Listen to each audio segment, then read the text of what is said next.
বার্জিকার related আরেকটি ভিডিওতে আপনাদের সবাইকে স্বাগতম। আজকের ভিডিওর টপিক হলো কোন বার্জিকার পাখি সব থেকে বেশি ডিম বাচ্চা করে। বাংলাদেশে খুবই কমন একটি পাখি বার্জিকার, আমাদের প্রত্যেকের সাথেই কম বেশি পরিচিত। খাঁচার পাখি হিসেবে অন্যতম পরিচিতি লাভ করে এই পাখিটি প্রায় প্রত্যেক পাখি পালকের প্রথম পাখি।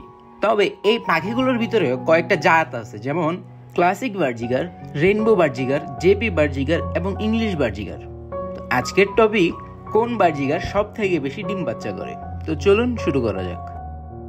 তবে শুরুতেই বলি, বার্জিকার পাখি আগত হয়েছিল অস্ট্রেলিয়া থেকে। সেখানকার ওয়েদার অনেক শুষ্ক, এই জন্য বার্জিকার পাখিগুলো গরমে নিজেকে খুব ভালোভাবে কন্ট্রোলে রাখতে পারে, অনেক হিট সহ্য করতে পারে এবং যেহেতু অতিরিক্ত তাপ সহ্য করতে পারে, তাই পাখিগুলো গরমকালেও সহজেই ডিম বাচ্চা করে ফেলে।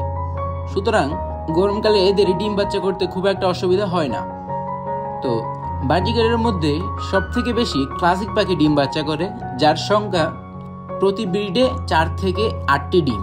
তবে কিছু কিছু অ্যাগ্রেসিভ পাখি থাকে যেগুলো অনেকগুলো ডিম দিয়ে ফেলে। আমি একবার দেখেছিলাম আমার এক বন্ধুর বার্জিকার পাখি ডিম দিয়েছে 11টি।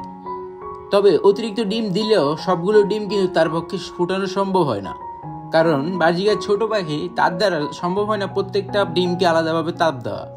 তবে একটি বার্জিকার পাখি 4 থেকে 5টি ডিম খুব সহজেই ফুটাতে পারে তাপ দিয়ে। এরপরে ক্লাসিক পাখির পর রেইনবো পাখি সব থেকে বেশি ডিম বাচ্চা করে, যার সংখ্যা 4 থেকে 5টি এবং প্রত্যেক ক্যাটাগরির বার্জিকারের ডিম ফুটতে সময় নেয় 21 দিন।